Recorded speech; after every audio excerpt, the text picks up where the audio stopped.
Bonjour à tous et bienvenue dans ce 6h30. Le palais présidentiel a servi de cadre hier à un conseil des ministres présidé par le chef de l'État. Au nombre des points abordés figure la reprise des cours dans le secondaire, les hydrocarbures et la signature d'une convention pour financer la réhabilitation du Golf Hotel.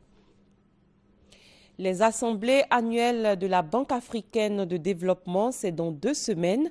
Ces assises auront lieu ici à Abidjan. C'est du 25 au 28 mai autour du thème « L'Afrique et le nouveau paysage mondial ».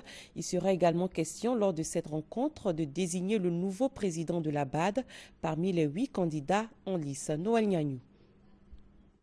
La BAD, Banque africaine de développement, a 50 ans.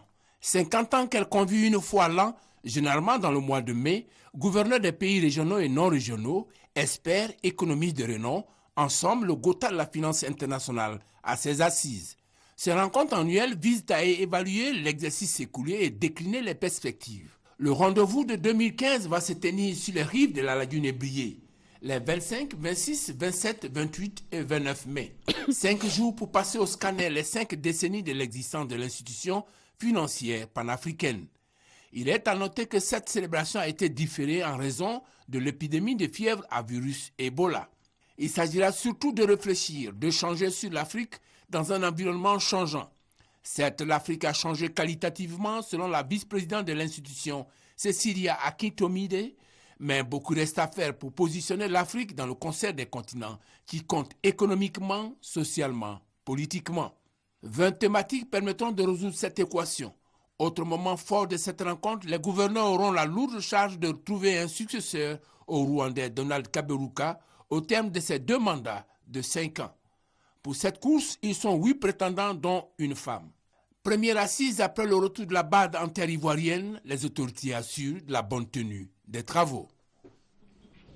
Le président de la République, Alassane Ouattara, va entreprendre du 8 au 9 mai une visite d'État dans la région de la Mé. Il marquera un arrêt à Alépé où les populations disent être fin prêtes pour le recevoir. Elles qui ont de nombreuses attentes, notamment dans les domaines de la santé et l'éducation. Mamadou Kwasi. Alépé, l'une des premières sous-préfectures de la Côte d'Ivoire, a été érigée en chef-lieu du département en 1997. Mais depuis cette date, Alépé peine à amorcer véritablement son développement. Il est confronté à de nombreuses difficultés, notamment le manque d'infrastructures routières et scolaires. Les routes pour aller dans les villages, sur papier, c'est goudronné, mais en réalité, il n'y a rien. Voilà, c'est ce qui fait que les marchandises ne peuvent pas sortir des villages pour venir en ville. Voilà, Alépé est le chef du département, et on trouve qu'il n'y a rien. Il n'y a seulement que 2 écoles primaires, un seul lycée. On a un problème d'eau. On a bien un château à Memni. On espère que nos autorités auront le courage de lui dire réellement ce que nous vivons comme difficulté ici. Les problèmes de logement, parce qu'il n'y a pas de dortoir dans la ville d'Alépé. Les gens sont obligés de rester dans les hôtels quand ils viennent pour travailler. Ça, c'est un problème. Maintenant, le marché, la cherté du marché aussi. Le marché est très cher. À cela s'ajoute l'accès difficile aux soins de santé, en ville comme en zone rurale. Nous demandons véritablement qu'un plan Marshall soit mis en place pour permettre au département d'Alépé de prendre véritablement son envol parce que le département d'Alépé regorge de non-potentialités. Ce vendredi 8 mai 2015, le président de la République Alassane Ouattara rendra visite à ce peuple.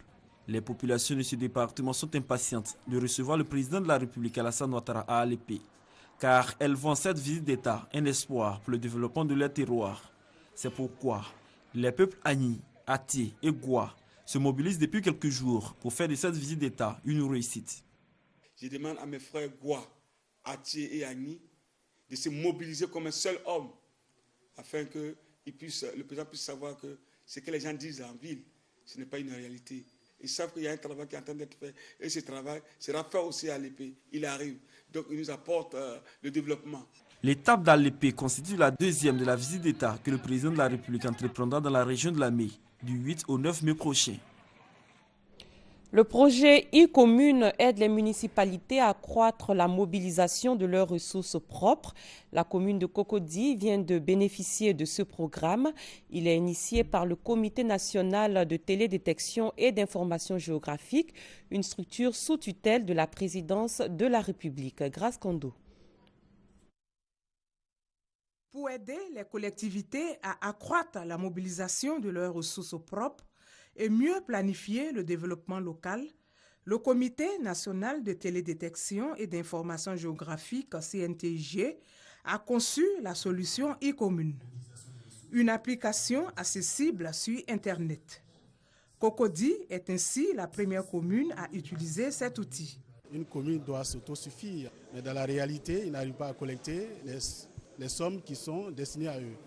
Donc nous, le système qu'on leur apporte, d'abord, on les a conseillés à travers le ministère de l'Intérieur et puis ensuite on a mis un petit en place qui nous permet aujourd'hui de trouver qu'en fait, on peut doubler. La mairie de Cocody a près de 900 millions en termes de recettes propres, mais avec nos études, on est arrivé à quelque chose de 2,5 milliards. Nous sommes très heureux et nous allons maintenant sur le terrain avec la formation de nos agents qui va avoir lieu, sur le terrain, faire rentrer le maximum. Parce que Cocody, c'est une commune vaste. Notre budget doit correspondre, doit s'adapter à l'évolution de la démographie à Cocody. L'initiative est saluée par la Direction générale de la décentralisation et du développement local.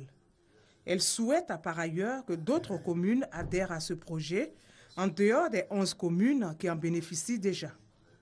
Au cours de cette restitution, une démonstration de ce projet e-commune a été faite. Un plan actualisé de la commune de Cocody et un rapport technique ont été remis aux autorités municipales. L'ONG Agboville Développement Initiative a procédé à la remise d'ouvrages à l'université Félix Houphouët-Boigny, des ouvrages collectés auprès du réseau des employés du groupe de la Banque mondiale. Ce don a été salué par les responsables de l'université. Grace Kondo. L'ONG Agboville Development Initiative a pour mission d'aider à la scolarisation et à la formation des enfants vulnérables, tels les orphelins, les handicapés et les démunis. Cette ONG a collecté auprès du réseau des employés du groupe de la Banque mondiale près de 2500 ouvrages scolaires destinés à être distribués dans diverses écoles primaires du pays. 500 de ces ouvrages sont revenus à l'université Félix Houphouët-Boigny. Un geste apprécié par les bénéficiaires qui comptent en faire un bon usage. Selon Souleymane Traoré, président de l'ONG ADI, la lecture et l'éducation vont ensemble et l'éducation est le fondement du développement durable. L'ONG ADI a eu l'appui d'une fondation américaine pour la distribution de ces ouvrages. Le premier forum de la diaspora s'ouvre aujourd'hui à Abidjan. Il a pour but de mobiliser les 1,2 million d'Ivoiriens vivant à l'étranger et de mettre en place un mécanisme pour leur permettre de prendre une part active dans la marche de leur pays vers l'émergence. La cérémonie d'ouverture va enregistrer la présence du président de la République. La brigade mondaine se lance à la poursuite des racoleuses. Elle a fait ce week-end une descente dans la commune de Cocody, notamment à la Riviera Palmeraie. Une façon pour cette brigade de contribuer à freiner ces agissements qui portent atteinte à la moralité publique. Pagasorokoni. Carrefour Riviera Palmeraie. Dans la nuit de samedi à dimanche, il est déjà minuit passé. En pleine rue, des tentes en plastique réalisées en ayant juste besoin de piquets, des pneus, des morceaux de briques pour soutenir cette maison de fortune qui sert de lieu de prostitution. À l'intérieur, un carton contenant des mouchoirs en papier, des préservatifs et bien d'autres objets. Ainsi, tous les soirs, on assiste à des scènes de racolage, un fléau combattu par la brigade mondaine, le service de police qui a compétence à lutter contre les atteintes de moralité publique dans la société. La journée où vous passez ici, vous ne verrez rien.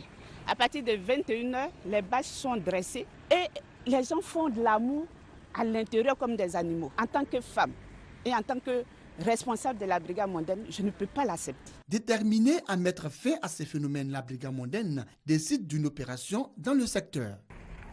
Regardez, pour la fumer. Dans la fuite, chaussures, sacs à main, morceaux de pain sont oubliés par ces racoleuses. Prends celui qui est dedans. Faut le prendre. Faut le prendre. Dans les filets, un jeune homme de 22 ans. Sur les bornes de l'église là, elles sont alignées là. elle presque tous les passants. Et lorsque le compte est bon, c'est dans ces enclos-là qu'elles viennent pour faire ce qu'elles ont envie de faire. Moyennant quoi, 500 francs. Je vais continuer à les traquer jusqu'à ce qu'elles quittent la ville d'Abidjan et ses environs. Pris en flagrant délit de prostitution en pleine rue, Diallo est conduit à la préfecture de police. Après l'avoir entendu, il est accompagné au violon où il est placé en garde à vue. Là, nous retrouvons 5 jeunes filles et 2 hommes arrêtés 3 jours avant cette opération de samedi 2 mai. C'est le jeune qui était derrière moi, c'est lui qu'ils ont pris. Moi, il est parti à la maison puis il m'a attrapé. C'était à 21h. Les personnes arrêtées n'échapperont pas à la rigueur de la loi, selon Yvonne Oulayi, commandant de la brigade mondaine. Le code pénal, en ses articles 334 à 341, prévoit et punit le proxénétisme et le racolage actif. Ainsi, ces racoleuses risquent des peines d'emprisonnement allant de 15 jours à 3 mois et une amende de 500 000 à 300 000 francs CFA. Quant aux proxénètes, c'est-à-dire les protecteurs des prostituées et racoleuses, ils encourent une peine de 1 à 5 ans de prison et une amende de 1 à 10 millions de francs CFA. À l'étranger, la police burundaise a arrêté hier un opposant. Il est l'un des leaders de la campagne anti-troisième mandat de Pierre Nkurunziza. Il est candidat déclaré à la présidentielle de juin 2015. Le président sortant promet pour sa part de ne pas rempiler s'il est réélu en 2015. Le Premier ministre israélien a formé une coalition gouvernementale 2 heures avant l'échéance qui lui était impartie. Benjamin Netanyahou a conclu un accord avec le parti extrémiste du foyer juif. Il s'est assuré ainsi une faible majorité au Parlement. Au Yémen, l'opération militaire Tempête décisive est officiellement terminée depuis 2 semaines.